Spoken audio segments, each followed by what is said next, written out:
हरिओम। स्वागत है आप सभी का आज के इस व्याख्यान में। अब आज मतलब शुक्रवार को दोपहर 1:30 बजे से ही अष्टमी शुरू हो गई है। हम अभी पढ़ रहे हैं तो अष्टमी में फिर व्याकरण शास्त्र का अध्ययन न करते हुए साहित्य का अनध्याय में थोड़ा काव्य शास्त्र विनोदेन कालो गच्छति धीमताम, काव्य शास्त्र का विनोद कर लेते हैं। तो नैषधीय चरितम एक शुरू किया था हमने, और उस काव्य में नैषधीय चरितम नामक काव्य में 6 श्लोक पढ़ लिए हैं। अंतिम श्लोक हमने पढ़ा था दिगीश वृंदांश विभूतिरीशिता दिशाम सकाम प्रसरावरोधिनीम बभार शास्त्राणि दृशम द्वयाधिकाम निज त्रिनेत्रावतरत्वबोधिकाम। यह एक श्लोक पढ़ा था। इस श्लोक का सरल अर्थ संक्षिप्त में एक बार पुनः बताते हुए आगे के 2 श्लोक 7वां और 8वां बहुत अद्भुत भाव वाले श्लोक हैं। एक श्लोक तो आपको इतना अच्छा मिलेगा कि आप सोचेंगे इतनी अतिशयोक्ति कवि कैसे कर सकता है, इतना सारा कवि कैसे सोच सकता है, वो आपको मजा आएगा। तो चलिए, दिगीश, दिक जानते हैं दिशाओं को कहा जाता है। दिक किसको कहते हैं? दिशाओं का। दिगीश मतलब दिशाओं के ईश। दिशाओं के ईश कौन हो गए? दिगीश कौन हो गए? दिशाओं के ईश। भाई 8 दिशाओं के 8 दिक्पाल मान लीजिए। 10 दिशाएं माने तो 10वां दिक्पाल। ठीक, तो वो जो दिगीश हैं, एक मनुस्मृति में और याज्ञवल्क्य स्मृति में प्राप्त वर्णनों के आधार पर ऐसा पता चलता है कि 8-9 देवताओं के अंश को मिला करके तब राजा बनता है। यस्मादेशाम सुरेंद्राणाम मात्राभिर्निर्मितो नृपः तस्मादभिभवत्येष सर्वभूतानि तेजसा। इन सभी सुरेंद्रों की मात्राओं से बनता है नृप। राजा साधारण नहीं होता, राजा में देवताओं का अंश होता है, और इसीलिए वह उन देवताओं के अंश, उन देवताओं की शक्ति के कारण ही सभी भूतों को, सभी प्राणियों को अभिभूत कर लेता है। अभिभूत कर लेता मतलब अपने वश में कर लेता है, अपने अधीन कर लेता है। यह राजा की वही देव अंश के कारण यह विशेषता होती है। ठीक, तो दिगीश वृंद, दिगीश का मतलब देवताओं के ईश, मतलब दिशाओं के ईश जो हैं, उन दिगीश के वृंद यानी समूह, दिगीश वृंद जो दिक्पालों के अंश से विभूति हुआ है, जन्म हुआ है जिसका। दिगीश वृंदांश विभूति। दिगीश वृंदांश विभूति का मतलब दिगीश यानी दिक्पालों के अंश से, दिक्पालों के समूह के अंश से जिसकी विभूति यानी जिसकी उत्पत्ति हुई है, वह दिगीश वृंदांश विभूति है। अच्छा, और क्या है? दिशाम ईशिता है, और दिशाओं का वह खुद भी स्वामी है। 8 दिक्पालों के अंश से पैदा हुआ है, इसीलिए उत्पन्न हुआ है वह राजा, इसीलिए 8 दिशाओं में उसका शासन चल रहा है। ऊपर और नीचे नहीं चल रहा, पाताल लोक में नहीं चल रहा, ऊपर के लोकों में नहीं चल रहा है। तो 8वीं दिशा मानी, 8 दिशाओं में उसका शासन चल रहा है। वो दिशाम ईशिता भी है, दिगीश वृंदांश विभूति भी है और दिशाम ईशिता भी है, ये बताया था ना। अब उस राजा नल ने सह नलः काम प्रसरावरोधिनीम। काम प्रसरावरोधिनीम का 2 तरह से 3 तरह से अर्थ बताया था। काम मतलब इच्छा के अनुसार, प्रसर मतलब चलना, इच्छा के अनुसार चलना, स्वेच्छाचारित्व को काम प्रसर कहा जाता। अपनी मर्जी से चलना, मन मर्जी से जो आए मन में वो करना, ये होता है काम प्रसर। तो काम प्रसर का अवरोधन करने वाली, काम प्रसर का मतलब स्वेच्छाचारित्व का अवरोधन करने वाली जो एक दृष्टि होती है, वो तीसरी दृष्टि इसके पास थी। दिगीश वृंदांश विभूति ही था। कौन सा था वह? दिगीश वृंदांश विभूति मतलब दिक्पालों के वृंद यानी समूह के अंश से उसका जन्म हुआ था। 8 दिक्पालों का समूह आया, उन सभी ने अपना अपना अंश दिया और फिर एक मात्रा बनी, उसी मात्रा से वह राजा पैदा हुआ, राजा नल, और इसीलिए वह 8 दिशाओं का स्वामी भी बन गया था। ईशिता दिशाम, दिशाओं का ईशिता मतलब स्वामी बन गया था। सह, उस राजा नल ने द्वयाधिकाम सह बभार, ऐसा कह सकते हैं। थोड़ा सा यहां से लेखनी जी को भी ले लेंगे, आपकी आवश्यकता नहीं है। हाँ, सबभार उसने, बभार मतलब होता है धारण किया, ठीक है, किसने? राजा नल ने, बभार, ठीक। और किसको धारण किया? द्वयाधिकाम दृशम बभार, दो से अधिक दृष्टि को धारण किया। हम सबके पास कौन सी दृष्टि, कितनी दृष्टि है? दो दृष्टियां है ना, पर उसने द्वयाधिकाम दृशम बभार, दो से अधिक दृष्टि को धारण किया। कौन सी दो से अधिक दृष्टि थी? तीसरी दृष्टि उसकी कौन सी थी? तो शास्त्राणि दृशम, शास्त्र ही उसके तीसरी आंख थी, यानी शास्त्र रूपी दृष्टि भी उसके पास थी। जैसे शिव जी के पास भी एक तीसरी दृष्टि थी, शिव जी के पास तीसरी दृष्टि थी ना, तो वह शिव जी की तीसरी दृष्टि कैसी थी? काम प्रसरावरोधिनी, कामदेव के प्रसर का अवरोधन करने के लिए थी ना, कामदेव को भस्मावशेषम मदनम चकार, पूरा भस्म कर डाला था, है ना। तो वो कामदेव के प्रसर का अवरोधन करने वाली तीसरी दृष्टि भगवान शिव जी के पास भी थी। और काम मतलब इच्छा के अनुसार प्रसर यानी चलना, इच्छा के अनुसार चलने की जो दृष्टि है, उस इच्छा के अनुसार चलने वाली गति का अवरोधन करने वाली इसके पास शास्त्र रूपी दृष्टि थी। यानी शास्त्र रूपी दृष्टि यदि आपके पास है, शास्त्र रूपी टॉर्च के लाइट में यदि आप चल रहे हैं, तो आप कहीं गिर नहीं सकते, आप काम में फंस नहीं सकते, कामनाओं में। आप तब जानेंगे त्रिविधम नरकस्येदम द्वारम नाशनमात्मनः कामः क्रोधस् तथा लोभः तस्मादेतत्त्रयं त्यजेत। तो काम क्रोध लोभ इत्यादि को आप नरक का द्वार समझकर उससे बचे रहेंगे, ठीक। तो ये जो है काम प्रसर का मतलब कामनाओं का प्रसार, ऐसा भी कहा जा सकता है। स्वेच्छाचारित्व भी काम प्रसर है। काम मतलब कामदेव का प्रसर, फैलाव, उसका भी अवरोधन करता है शास्त्र भी, और भगवान शिव जी की तीसरी दृष्टि भी।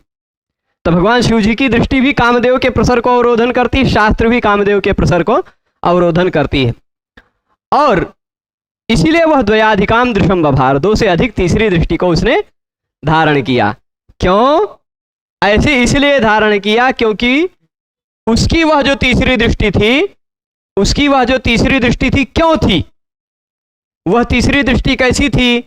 निज त्रिनेत्रावतरत्व बोधिकाम, वह त्रिनेत्र भगवान शिव जी का भी अवतार था, ऐसा बोधित कराने के लिए उसके पास एक तीसरी दृष्टि भी थी।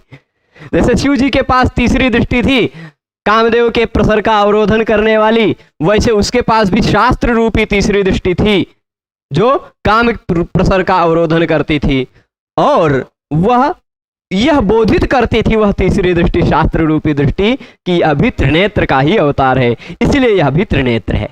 तो निज त्रिनेत्रावतरत्व बोधिकाम, यह सामान्य अर्थ मैंने पिछले व्याख्यान में विस्तार से बताया था, वहां आप पिछले में देख सकते हैं। अब हम अगले श्लोक में चलते हैं। जो अगला श्लोक है वो इससे थोड़ा सा और मजेदार है, आपको इसमें विरोधाभास इत्यादि मिलेगा। पदैश्चतुर्भिः सुकृते स्थिरीकृते कृते मुना के न तपः प्रपेदिरे भुवं यदेकांघ्रिकनिष्ठया स्पृशन् दधावधर्मोऽपि कृशस्तपस्विताम्। थोड़ा कभी कभी कई लोगों को गाते हुए सुने हैं ना, तो सबका खिचड़ी हो जाता है। हर एक दाक्षिणात्य विद्वान थे आंध्र प्रदेशीय, वैसे गाते पदैश्चतुर्भिः सुकृते स्थिरे कृते कृते मुना केन तपः प्रपेदिरे भुवं यदेकांघ्रिकनिष्ठया स्पृशन् दधावधर्मोऽपि कृशस्तपस्विताम्। ऐसे गाते। कुछ लोग वंशस्थ छंद है, सब पूरे सर्ग में अंतिम 2-3 श्लोकों को छोड़कर पूरे सर्ग में वंशस्थ छंद ही है, ठीक है। तो पदैश्चतुर्भिः सुकृते स्थिरीकृते। अच्छा, सुकृत मतलब होता है पुण्य, सुकृत का मतलब क्या होता है? पुण्य, अथवा सुकृत का मतलब होता है धर्म, है ना। अच्छा, कृत तो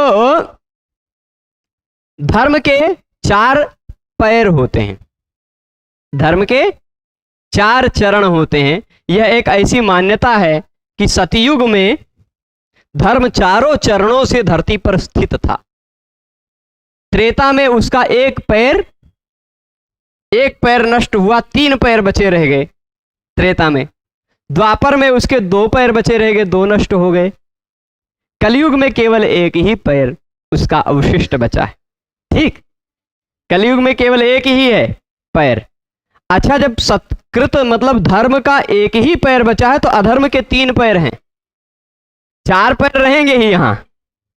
सतयुग में जब अधर्म के मतलब धर्म के चारों चरण थे तो अधर्म का कोई भी अंश यहां नहीं था।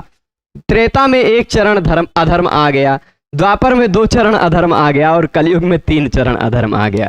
ठीक, तो राजा नल किस युग का राजा था, इस पर प्रसंग पर चर्चा करें तो आप ऐसा अनुमान लगाना चाहेंगे कि महाभारत में इसका वर्णन है इसलिए द्वापर का रहा होगा, ऐसी अनुमान तुक्का लगाना चाहेंगे आप। पर यह द्वापर का नहीं था, सतयुग का राजा था। ठीक, सतयुग में नल नाम का राजा था। क्यों? क्योंकि एक कोई संदर्भ श्लोक मिलता है, प्रायः महाभारत में ही है, अवश्यम भावी भावानाम प्रतीकारो भवेद्यदि प्रतिकुर्युर्न किम प्रतिकुर्युर्नते किंचित नल राम युधिष्ठिरा, ऐसा नल राम युधिष्ठिरा ऐसा वर्णन मिलता कि जो अवश्य होने वाले भाव होते हैं, अवश्यम भावी भावानाम, जो अवश्यम भावी होते हैं मतलब जो निश्चित है होना। जैसे सीता जी का हरण होना निश्चित था, राम जी का जंगल जंगल भटकना निश्चित था, है ना। जो अवश्यम भावी भाव है उसका यदि प्रतिकार हो सकता, उसका यदि निराकरण संभव होता तो क्या राजा नल ने, क्या भगवान राम ने और क्या युधिष्ठिर ने उसका प्रतिकार न किया होता? ऐसा एक श्लोक मिलता है महाभारत में संदर्भ में। यानी जो अवश्य होना होता है वो तो होके ही रहता है, यह कहा है। पर यहां हमें प्रसंग क्या लेना है, प्रतिकुर्युर्न किम नूनम नल राम युधिष्ठिरा। वहां नल को पहले कहा, राम को बाद में कहा, युधिष्ठिर को उसके बाद में कहा। इसे युगानुसारी क्रम मान लेते, सतयुग में नल हुए होंगे, द्वापर में त्रेता में राम हुए होंगे और द्वापर में युधिष्ठिर हुए होंगे। ठीक, तो राजा नल कृतयुग का था, सतयुग का एक राजा था। ठीक है, जब सतयुग में उसने धर्म को, अच्छा पता है धर्म और अधर्म ये 2 ऐसे पहलू हैं जो हमेशा रहते ही हैं। जैसे आपका पेट है तो पीठ भी है, पेट से उत्पत्ति धर्म की बताई गई है, पीठ से उत्पत्ति अधर्म की बताई गई है। जब सृष्टि के समय में भागवत पुराण में पढ़ेंगे तो वहां भी ऐसी बात है, वर्णन है कि ब्रह्मा जी के पेट से धर्म उत्पन्न हुआ, पीठ से अधर्म उत्पन्न हुआ, तो वो तो रहेगा ही। पर क्या होता, प्रभाव कितना है, प्रभाव कितना है वह महत्व रखता है। धरती पर धर्म का प्रभाव उस समय अधिक था, अधर्म का प्रभाव नाम मात्र था, नाम मात्र या नगण्य था। अब अधर्म का प्रभाव अधिक है, धर्म का प्रभाव थोड़ा कम है ना। ये स्थिति थी, ये स्थिति अब है। उस समय क्या थी, पदैश्च चतुर्भिः सुकृते स्थिरीकृते, चारों चरणों से उसने सुकृत को, धर्म को स्थिरीकृत कर दिया, धरती पर, पूरी धरती पर स्थिर कर दिया। किसको स्थिर कर दिया, धर्म को। किन चरणों से, चारों चरणों से। वो जो 4 चरण है ना, वो 4 चरण यहां अभी आगे वर्णन मिलेगा। प्रभु 1 मिनट, है ना, यहां देखिएगा, जब 4 चरणों से यहां नहीं, तप जो है ना, तपः परम कृतयुगे त्रेतायाम ज्ञानमुच्यते, ऐसा तप है, ज्ञान है और सत्य है और दान है। तप, ज्ञान, सत्य, दान, ये 4 चरण है धर्म के। ठीक, इन चारों चरणों से जब सतयुग में उसने सुकृत को स्थिरीकृत कर दिया, स्थिर कर दिया, मतलब यह है धर्म और अधर्म में अस्थिरता बनी रहती है। कभी धर्म प्रबल होगा, कभी अधर्म प्रबल होगा, कभी धर्म प्रबल होगा, कभी अधर्म प्रबल होगा, ऐसे चलता रहता है ना। तो लेकिन जब वह राजा नल हुआ करता था तो उसने अपने चारों चरणों से धर्म को स्थिर कर दिया। क्या कर दिया? धर्म को पूरी पृथ्वी पर स्थिर कर दिया, चारों चरणों से जमा दिया। मतलब वहां तप भी था, ज्ञान भी था, सत्य भी था और दान भी था। ये चारों चरणों से धर्म को जब स्थिर कर दिया तो क्या हुआ? प्रश्न पूछ रहे हैं, ध्यान दीजिएगा यहां।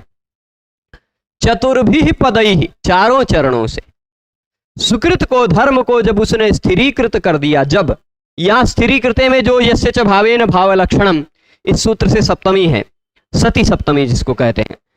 जब उसने चारों चरणों से धर्म को स्थिरीकृत कर दिया, तब स्थिरीकृते, और यहां जो कृते लिखा है दोबारा कृते है, ये यमक है। ठीक, स्थिरीकृते और कृते में यमक अलंकार है, क्योंकि स्थिरीकरण कर दिया जब उसने, तो कृते मतलब सतयुगे, कृतयुग, कृतयुग सतयुग का नाम है। 2 बार कृते कृते आ रहा है, पर पहली बार कृते जो है वो मान लीजिए अनर्थक है समास में आने के कारण, पर यदि अनर्थक न माने, सार्थक भी माने, तो एक कृते का मतलब कर देने पर और एक कृते का मतलब सतयुग में, है ना। पृथगार्थक समान वर्ण आनुपूर्वी का आवृत्ति हुई, वही के वही वर्ण फिर से आवृत्ति हुई है, पर अर्थ अलग है, तो ये यमक है। तो जब उसने स्थिरीकृत कर दिया, किसको? कृत में किसको स्थिरीकृत कर दिया? देखिए, कृत कृत कृत, ये 3-3 बार ला रहे हैं। क्यों? यहां 3-3 बार लाने के बाद इसको आप अनुप्रास मान सकते हैं। 3-3 बार होने के कारण अनुप्रास मान सकते हैं, 2 बार मानने के कारण इसको आप यमक मान सकते हैं, या तीनों के कारण भी यमक मान सकते हैं। तो सुकृते स्थिरीकृते कृते अमुना, इसलिए धर्म का और पर्यायवाची शब्द नहीं रखा। शब्दों की भी सुंदरता रखनी है ना, धर्म के और पर्यायवाची हो सकते थे, पर यहां इन्होंने सुकृते कहा। तो धर्म को स्थिरीकृत कर दिया कृतयुग में। किसने स्थिरीकृत कर दिया? अमुना, उसके द्वारा, उस राजा नल के द्वारा जब धर्म को स्थिरीकृत कर दिया गया, तब क्या हुआ? के तपह न प्रपेदिरे, भला किसने तप नहीं किया? किसने तप नहीं किया? इसका मतलब क्या होता है? सबने तप किया, यही तो मतलब निकलेगा। के तपह न प्रपेदिरे, भला किसने तप नहीं किया? यानी लगभग सभी तपस्वी बन गए। जब राजा नल ने अपने चारों चरणों से धर्म को स्थापित कर दिया धरती पर, तो सभी तपस्वी बन गए। के तपह न प्रपेदिरे, भला किसने तप नहीं किया? अभी उदाहरण क्या देंगे वो देखिएगा, अर्थांतर न्यास या दृष्टांत जो देंगे वो देखिएगा। क्या होगा कि भुवम यदेकांघ्रिकनिष्ठया स्पृशन दधावधर्मोऽपि कृशस्तपस्विताम। भुवम यानी भूलोक को। अब जब चारों चरण धरती पर धर्म के स्थिर हैं, तो अधर्म को जगह नहीं मिलेगी, कहां खड़ा होगा? चारे चरण भर की जगह है। ठीक, तो एकांघ्रि, एक पैर की, अंघ्रि कनिष्ठया, एक पैर की कनिष्ठा अंगुली से खड़ा हुआ। धरती पर अधर्म को जगह नहीं मिली, तो अधर्म कैसे हुआ? भुवम मतलब धरती पर, यत, यत मतलब क्योंकि, क्योंकि ऐसा कह रहे हैं। भला किसने तप नहीं किया?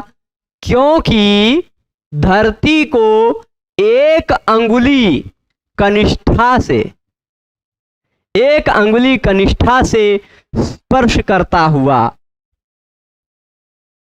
कौन?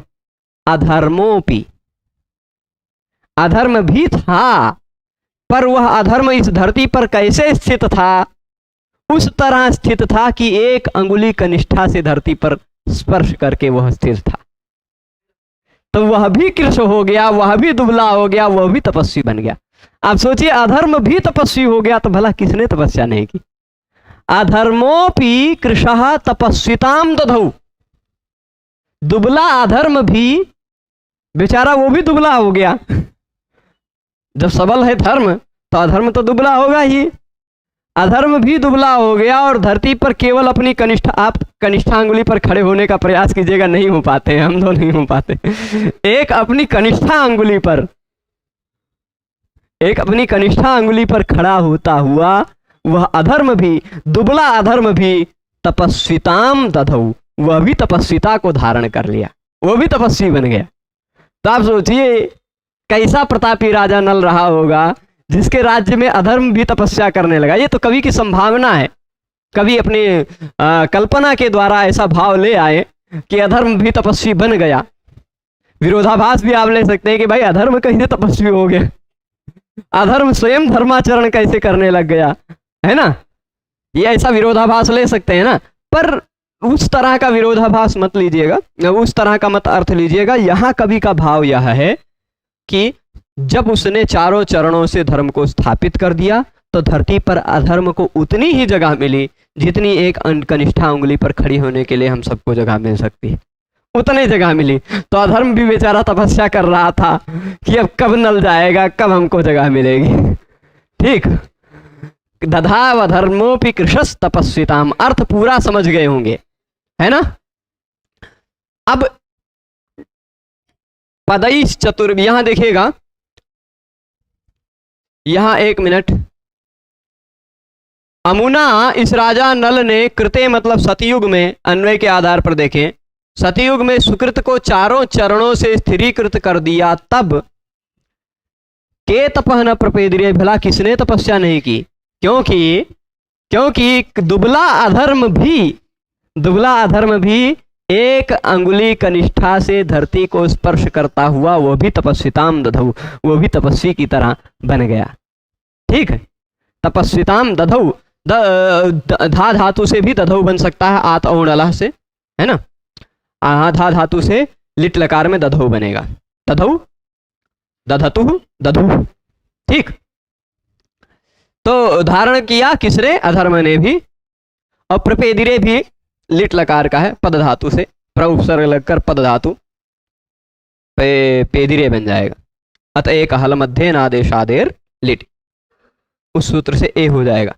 तो ये पूरा भाव अर्थ समझ में आ गया होगा आपको। सबसे बड़ी अतिशयोक्ति वाला श्लोक अब आ जाए, देख लीजिए। यहाँ इसका भाव जो लिखा हुआ वो भी पढ़ ही लेते हैं, क्या दिक्कत है ना। यहाँ देख लीजिए भाव जो लिखा है कि सतयुग में धर्म के 4 पैर होते हैं जिन्हें नारायण ने इस तरह गिनाया है। क्या? अच्छा, इन्हें सत्य अस्तेय शम दम इस तरह से भी गिनाया है, अथवा क्या क्या 4? तप, दान, यज्ञ और ज्ञान, है ना। तप, दान, यज्ञ, ज्ञान, ये दो तरह से 4 चरण गिनाया है। मान लीजिए सत्य, अस्तेय, शम और दम, ये 4 चरण हैं धर्म के, या तप, ज्ञान, यज्ञ और ज्ञान, तप, दान, यज्ञ, ज्ञान, ये 4 चरण हैं। अधर्म का एक ही पैर होने से उसका दुर्बल पड़ना स्वाभाविक है ना। उस पर कवि की कल्पना है कि वह भी एक पैर से खड़ा होकर तपस्या तप कर रहा था। उस समय सभी तप किया करते थे, है ना। यहां मल्लीनाथ ने एकांघ्रि कनिष्ठया में एकांघ्रे है कनिष्ठया, मतलब जो सबसे छोटी उंगली है, कनिष्ठा अंगुली सबसे छोटी अंगुली है ना, उस कनिष्ठा यानी छिगुनी अंगुली से ऐसा अर्थ किया है। और कृते कृते में यमक है। विद्याधर के अनुसार यहाँ अधर्मोपि तपस्विताम दधौ, अधर्म भी तपस्वी बन गया, इसमें विरोधाभास अलंकार है। अधर्म भी तपस्वी बन गया ना, तो विरोधाभास, जिसका परिसहार तपस्विताम का दीनताम अर्थ करके हो जाता है। भाई अधर्म भी बेचारा तपस्वी हो गया, उसका अर्थ क्या लेंगे, व्यंग्य से क्या निकल के आएगा, बेचारा एक ही पैर पे खड़े होने की जगह मिल रही, वो दीन दशा में है अधर्म भी, ऐसा अर्थ लेकर के उस विरोध का परिहार किया जा सकता है। ठीक है, और अधर्म लाचार बन गया। मल्लीनाथ ने अधर्म भी जब तप करने लग गया तो औरों की तो बात ही क्या। ठीक, जब अधर्म भी तपस्या करने लग गया तब भला और का हम सब लोग तपस्या नहीं करेंगे? और जो लोग उस समय रहे होंगे, हो सकता है हम किसी वेश में रहे हों किसी दूसरे जन्म में, तो हम तप कर रहे हों, है ना। तो भला कौन तप नहीं करेगा? ऐसा किमुत, कैमुत्य न्याय, किमुत कह के कैमुत्य न्याय से अर्थापत्ति भी किया। मतलब अगर अधर्म भी तप कर रहा तो और सभी तप कर रहे हैं, ऐसा भी अर्थ लिया जा सकता है। यह अर्थापत्ति अलंकार भी है, बहुत महत्वपूर्ण अलंकार वह नहीं है। ठीक, इसके बाद आ जाते हैं यदस्य यात्रा सुबलोद्धतम रजः स्फुरत् प्रतापानलधूम मंजिम तदेव गत्वा पतितं सुधाम्बुधौ दधाति पंकी भवदंकतां विधौ। ठीक, यदस्य यात्रा सुबलोद्धतम रजः, राजा नल कभी यात्रा तो करता होगा ना, आप सब यात्रा करते हैं। पहले आज सबके जैसे एक्सप्रेस वे या हाईवे नहीं हुआ करते थे, कच्चे रोड हुआ करते थे। हाँ, भले बढ़िया से पटे हुए होते थे, बढ़िया से चलने लायक। जैसे अभिज्ञान शाकुंतलम में कालिदास ने कहा है कि उद्घाटिनी भूमि रीति रथस्य मंदीकृतो वेगः इदानीं समदेश प्रवर्तिनस्ते नते दुरादस्सदो भवति। मतलब अब समतल भूमि पर आ गए हैं, हम समतल रोड पर आ गए हैं। उस समय थोड़ी बीच में ऊबड़ खाबड़ जमीन आ गई थी, इसलिए हमने रास्ता थोड़ा रथ स्लो कर दिया था। अब फिर समतल पे आ गए हैं, अब रथ की गति फिर से बढ़ेगी, ऐसा वर्णन है। तो होता था समतल रास्ता, ऊबड़ खाबड़ भी रास्ता हुआ करता होगा। राजा लोग रथ पे बैठ के चलते थे और उनके सीधे पीछे पीछे पैदल सैनिक चलते थे। कब चलते थे? जब युद्ध यात्रा करते थे। कोई राजा यात्रा कर रहा है तो उस यात्रा का तात्पर्य लीजिएगा विजय यात्रा, विजय यात्रा या दिग्विजय यात्रा। जैसे सिकंदर आया था अपनी पूरी सेना के साथ, कहा जाता है ना, फिर बेचारा पीटा गया था, चला गया था, है ना। तो ये यात्रासु, जब यह यात्रा निकालता था, आप कल्पना नहीं कर सकते कि इतनी बड़ी अतिशयोक्ति कैसे हो गई, इतनी बड़ी अतिशयोक्ति कैसे हो गई। जब यह यात्रा निकालता था तो यत अस्य यात्रासु, जो इसकी यात्राएं हुआ करती थी, उन यात्राओं में बल, बल का मतलब क्या होता है? राजा का बल क्या होता है? सेना। राजा का बल तो वही सेना ही होती है ना। तो सेना चलेगी, कैसे चलेगी सेना? पैदल तो चलेगी ना सेना। उतना ज्यादा रथ भी नहीं होता था कि सब रथ से चलें। हाथी घोड़े, कुछ घोड़े से चलेंगे, कुछ हाथी से चलेंगे, कुछ रथ से चलेंगे, कुछ पैदल चलेंगे। और चाहे जैसे चलें, हाथी घोड़ा रथ पैदल सबसे चलेंगे, चाहे जिससे चलेंगे, पैर से धूल तो उड़ेगी ही। हाईवे रोड तो है नहीं। आजकल हाईवे पे भी चलते हैं तो गर्मियों में धूल उड़ने लगता है। तो सामान्य मार्ग पर तो क्या बात। बरसात के समय में इसीलिए ज्यादातर आक्रमण नहीं हुआ करते थे। पता चला बरसात में गए और सेना का पहिया बच गया, और जो पैदल सैनिक है वो फिसल फिसल के गिर रहे हैं उसी में। कब लड़ेंगे, कहाँ लड़ेंगे, है ना। रथ का पहिया धस गया तो कौन उठाएगा। तो इसलिए पहले के समय बरसात में ज्यादातर आक्रमण नहीं हुआ करते थे, गर्मी के सीजन में या ठंडी के सीजन में ही आक्रमण हुआ करते थे। तो जब वह आक्रमण पर निकलता है, इसकी यात्रा होती थी। थोड़ा सा मैं जूम करके दिखाता हूं क्योंकि और अच्छे से दिखाई पड़ेगा। प्रभु थोड़ा सा जूम हो जाओ। हाँ, तो जब उसकी यात्रा निकलती थी ना, तो बलोद्धतम रजः, बल मतलब सेना के पैरों से उद्धत मतलब उड़ाया हुआ, रज मतलब धूल। इसकी यात्रा में सेना के पैरों से उड़ाया हुआ धूल यहां तक पहुंच गया, यहां तक पहुंच गई। अब धूल की कितनी औकात बढ़ा देंगे कवि, धूल की इतनी बड़ी औकात हो जाएगी कि वही धूल ऐसा लग रहा है कि स्फुरत प्रतापानल धूम मंजिम, मानो वह राजा के प्रताप रूपी अग्नि। प्रताप मतलब प्रताप में ताप छिपा हुआ है। प्रताप को अग्नि से कंपेयर किया गया बहुत सारे जगहों पर, यहां भी प्रतापानल कहा है। प्रताप रूपी अग्नि, जैसे किसी का प्रताप बढ़ता है तो किसी किसी को जलाता है ना। किसी किसी का प्रताप बढ़ता है तो किसी किसी को जलाता है वो प्रताप, इसलिए वह प्रताप भी अग्नि होती। कुछ लोग खुद ही जल के मर जाते हैं, है ना। तो वह प्रताप रूपी अग्नि के धुएं के समान प्रतीत हो रहा था। ठीक, वह धूल जो उड़ा पैरों के नीचे से, वह धूल ऐसा लग रहा था, स्फुरत मतलब स्पष्ट रूप से ऐसा उड़ता हुआ, वह कैसा प्रतीत हो रहा था, मानो प्रताप रूपी अग्नि के धुएं के समान हो। ठीक, धूम मंजिम मतलब धूम सदृश। तो वह ऐसा कैसा प्रतीत हो रहा था, जैसे प्रताप रूपी अग्नि का वही धुआं हो। राजा नल का प्रताप है, प्रताप रूपी अग्नि चल रही है, और अग्नि चल रही है तो ऊपर धुआं उड़ रहा है, धूल उड़ रहा है धुएं के समान।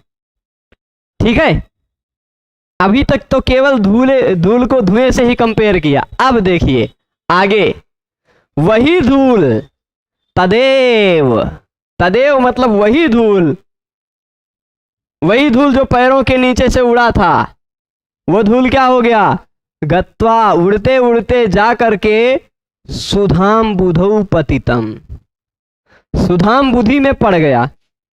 अच्छा, सतयुग का था ये, इससे भी पता चलता है, सतयुग में ही तो समुद्र मंथन हुआ था ना, सुधा निकली थी। सुधा मतलब पीयूष, अमृत, ये दो और पर्यायवाची शब्द हैं। तो सुधा मतलब क्या हो गया, अमृत, अमृत का अंबुधि, अमृत के सागर में। अरे उसी सागर में, जिस सागर में मंथन चल रहा था तो अमृत निकला था, है ना, उसी सुधाम बुधौ पतितम, उसी अमृत उसके समुद्र में जाकर गिर पड़ा। कौन, वही धूल, वही धूल उड़ते उड़ते जा करके अमृत के सागर में पतितम पड़ गया।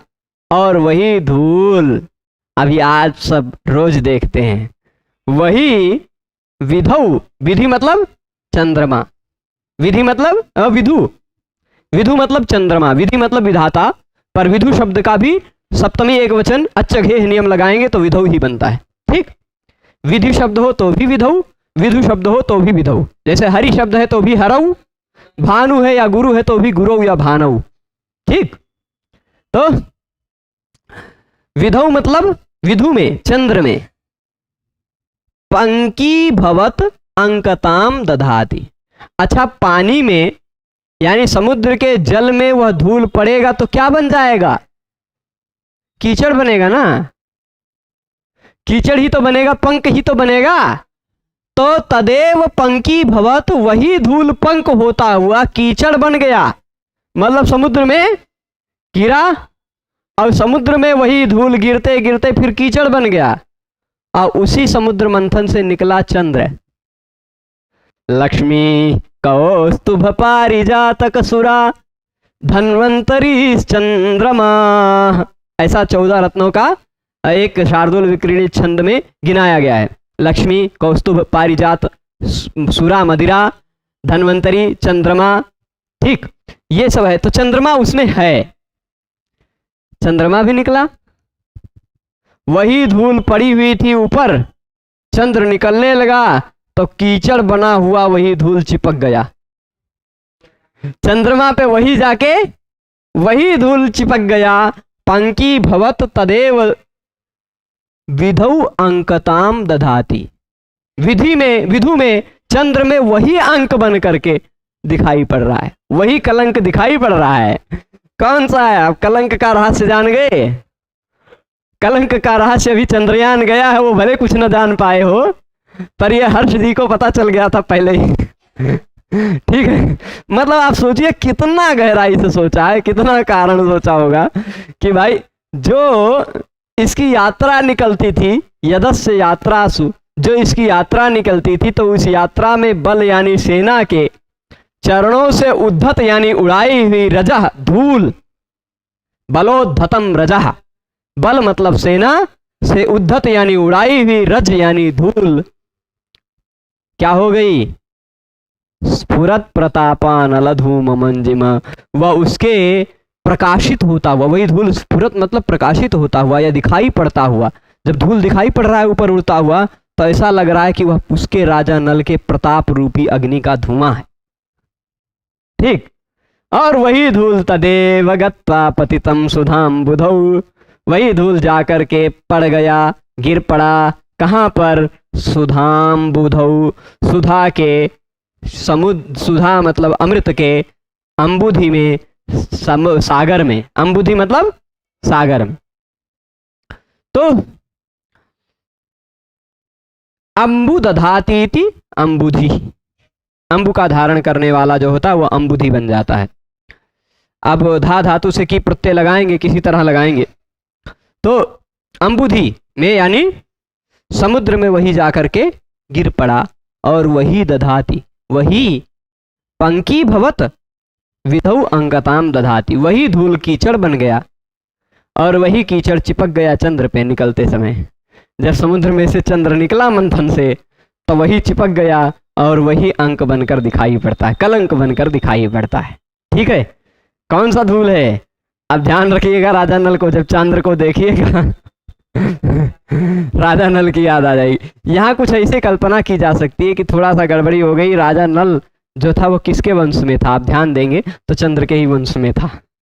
ठीक, अब चंद्र के वंश में था तो उसके पैरों के, सेना के पैरों के नीचे से धूल जाकर उसके परदादा, उनके मतलब पूर्वज के पीठ ऊपर कैसे चिपक गई ऐसे कहा जा सकता है। तो उसका भी निराकरण है, उसका भी निराकरण है। चंद्र एक देव भी है, और चंद्र एक उनका वह जो दिखाई पड़ रहा है वह देव नहीं है, वह उनका लोक है, वह उनका लोक है, या वह उनका एक जो एक ग्रहात्मक स्वरूप है, उनका एक वैसा भी विग्रह है, मतलब दैव विग्रह भी है, दैवीय स्वरूप भी है उनका। तो दैवीय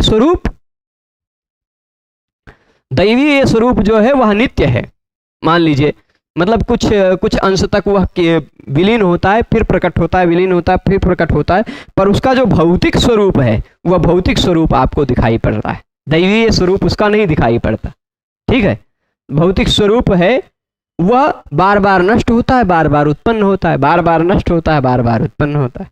ठीक, तो वही भौतिक स्वरूप एक बार हो सकता है, पुनः निकला हो उनके जन्म के बाद, ऐसा भी समाधान दिया जा सकता है, चलेगा। सामान्य अर्थ समझ गए हैं ना?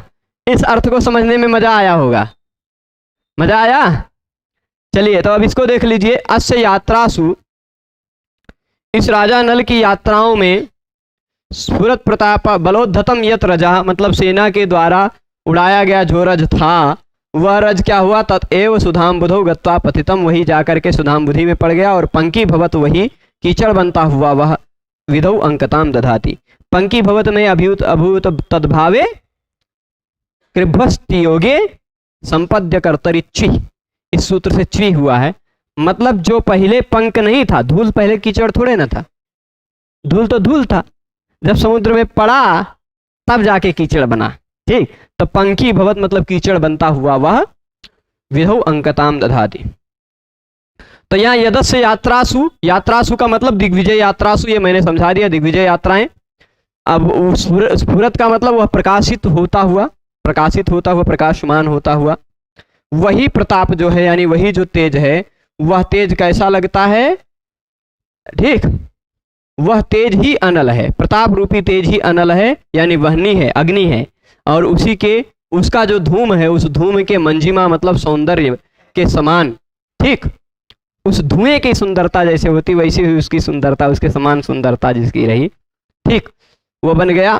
तथा भूतम, अब बलेन सेनया, बल का मतलब होता सेना के द्वारा, उच्छित्तम यत रजः, सेना के द्वारा जो उड़ाई गई धूल थी, वही जाकर के सुधाया अमृतस्य अंबुधि समुद्र क्षीर सागर तस्मिन पतितम, उस क्षीर सागर में जाके पड़ गई, और उसी में से निकले हुए कर्दम रूपे परिणममानम, वही कर्दम यानी कीचड़ के रूप में परिणममान होता हुआ, परिणत होता हुआ, कर्दम के रूप में वही परिणत होता हुआ, विधौ मतलब चंद्र में, वह अंकस्य भावः अंकताम ताम चिन्हत्वमिति यावत्, वह अंकता को यानी चिन्हता को धारण कर लिया। कहाँ पर? विधु में, चंद्र में। ठीक है, धारयति, तो उसी क्षीर सागर से उद्गत होता हुआ वह चंद्र अंक को धारण करता है। ठीक है, अब देखो यहां कुछ अंबुधि, अंबुधा की अधिकरण अर्थ में, अच्छा, अधिकरण अर्थ में धा धातु से की प्रत्यय होता है। ठीक, उपसर्गे भो की सूत्र से के बाद ही कहीं होगा। फिर उसके बाद पंकी भवत अपंका पंका संपद्यमानम इति पंकच्वी, हाँ भू, ये तो बता दिया। यहाँ कुछ विशेष बात है, कुछ विशेष बात है, क्या है कि कवि की अनोखी कल्पना देखिए, मानो नल की सेना के चलने से उठी धूल और समुद्र में गिरी धूल से बना हुआ कीचड़ चंद्रमा पर लग गया। ठीक, सूर्य और चंद्रमा अस्त समय समुद्र में डूब जाते हैं और फिर समुद्र से ही उदय होते हैं, समुद्र से ही निकलते हैं। वही समुद्र में पड़ा होगा धूल, वही छप जाता है। ठीक, ठीक है, यह भारतीयों की धारणा है, किंतु यहाँ कल्पना उत्प्रेक्षा का वाचक इव आदि कोई शब्द नहीं है, इसलिए गम्य उत्प्रेक्षा है। इव इत्यादि शब्द वाचक शब्द नहीं है, इसलिए उत्प्रेक्षा अलंकार तो है। मानो वही कीचड़ ही छप के अंक बन के आ रहा होगा, ऐसी संभावना की गई है, इसलिए उत्प्रेक्षा अलंकार है। ठीक है, और प्रताप को अनल बनाया गया, प्रतापा अनल, प्रताप ही अनल है यानी प्रताप ही अग्नि है, यानी रूपक हो गया। जहां पर अभेद रह जाए, प्रताप को अग्नि बता दिया गया, प्रताप अलग नहीं, अग्नि अलग नहीं, प्रताप ही अग्नि है, उसका धुआं है वो धुआं, तो यहां रूपक हो जाएगा। ठीक है, फिर इसके बाद आगे चले। आगे वाला जो है, शत्रु सेना को कैसे वह अपयश देता था। जब आग जल जाता है ना कोयले में, तो क्या बचता है? काला काला अंगारा, काले काला कोयला पूरा जल के खत्म हो जाता तो क्या बचता है? हाँ, लकड़ी जल के ही खत्म हो जाती मान लीजिए, तब वो कोयला बन जाता है, काला काला बन के बचता है ना खाली खाल। तो वह जो काला काला बचता है, वैसे ही काला काला पूरी शत्रु सेना बचती थी। पूरी शत्रु सेना जब राजा नल जलाता था, सबको भस्म कर देता, भस्म भस्मार तेजसा। स्फुरत धनुर्निस्वन तद्घना सुगप प्रगल्भ वृष्टि व्ययितस्य संगरे निजस्य तेजशिखिना परस्सता वितेनुरंगाल मिवार। वितेनुरिंगाल भी है और वितेनुरंगाल, ऐसा दोनों भी पाठ मिलता है। वितेनुरिंगाल मिवाय शप्परे, यहां जो लिखा वही पढ़ लेते हैं। ठीक, तो ये ऐसा है, स्फुरत धनु, धनुष कैसा हो रहा है? स्फुरण कर रहा है। उस धनुष के स्फुरण से जो निकलती है निस्वन टंकार, स्वन मतलब ध्वनि। ठीक, धनुष होगा कि नहीं? अच्छा, यहां बारिश से बहुत गजब का कंपेयर किया गया। जब बारिश होती है, शुरू हुई हो गई, देखिए बारिश शब्द बोले और बारिश शुरू हो गई, क्या बात है। तुरंत ऐसे कभी कभी हो जाता है। अब बहुत तेज शुरू हो गई है कायक। चलिए ठीक है, तो बारिश से बहुत गजब इसके कंपेयर किया गया है। ठीक है, कैसे कंपेयर किया गया है बारिश से? बारिश में क्या होता है? बारिश में उसको देखिएगा, मेघ की गर्जना होती है, मेघ की गर्जना होती है ना, और फिर उसके बाद निस्वन होता है, और फिर उसके बाद वृष्टि होती है। गर्जना भी होती है, वृष्टि भी होती है। यह राजा नल भी जब युद्ध में खड़ा होता था तो इसके धनुष से गर्जना भी होती थी और बाणों की वृष्टि भी होती थी। ठीक, गर्जना भी और वृष्टि भी। स्फुरत धनुर्निस्वन तद घना सुग, तब देखिए निस्वन हुआ, स्फुरत धनु का क्या हुआ? निस्वन हुआ। निस्वन मतलब टंकार, तेज आवाज हुई, वही घना, वही घन बन गया, वही मेघ बन गया, वही धनु ही घन यानी मेघ बन गया, क्योंकि मेघ भी गरजता है, धनुष भी गरज रहा है, टंकार दे रहा है। और उस घन से आशुग, आशु गच्छन्ति आशुगा, आशु जो चलते हैं उनको कहा जाता है आशुग। बाण यहां छोड़ा गया, अब कितना जल्दी जाके चुभ जाता है, बहुत जल्दी चलता है ना, इसीलिए उसको आशुग कहा जाता है। आशु मतलब जल्दी, जो जब गमन करता है, तो आशुग मतलब बाण। उस आशुग, घनाशुग, घनाशुग की बहुत अत्यधिक वृष्टि हो रही थी। अत्यधिक बाण की अत्यधिक वृष्टि होने के कारण संगर में मतलब युद्ध भूमि में, संगर मतलब संग्राम में, युद्ध भूमि में व्ययित हो जाता था, व्यय हो जाता था, समाप्त हो जाता था। क्या? शत्रु सेना। ठीक, व्ययित हो जाती थी। अब आग जलती है, वो सब आए युद्ध भूमि में, हम लड़ेंगे, मार डालेंगे, ऐसे करके आए जलते हुए पूरी तरह से। लेकिन जब पानी बरसता है तो अंगारा बुझ जाता है। पानी बरसता है तो शत्रुओं के हृदय में जो अंगारे थे, शत्रु सेना के मन में जो अंगारे थे, वो सारे अंगारे बुझ गए। जैसे बारिश से अंगारे बुझ जाते हैं तो बचता क्या है? करिया करिया कोयला। तो वैसे ही वो सारे शत्रुओं के हृदय में रहने वाले अंगारे जब इसके धनुष की टंकार रूपी मेघ की गर्जना से और बाण वृष्टि रूपी वृष्टि से बुझ जाते थे, तो वह अंगारे की तरह अपना अपयश फैलाते थे। जैसे काला काला अंगारा फैल जाता है, वैसे वो लोग भी इंगालम इव अयशः परे वितेनु। परे मतलब पर शत्रु लोग वो अपने अयश को फैलाते थे। अपने अयश मतलब उनका अपयश ही फैलता जाता था। अरे वो तो मर गया, वो मर गया, वो मर गया, सबका क्या होगा? बदनामी तो होगी जो मर गया, जो हार गया। पर मतलब शत्रु, ठीक। और यहाँ परशता मतलब पर शत्रु के सैकड़ों सैनिक, ठीक। परशता, इसको और विस्तार से अग्रिम व्याख्यान में देखेंगे, इसके और कुछ अर्थ हैं।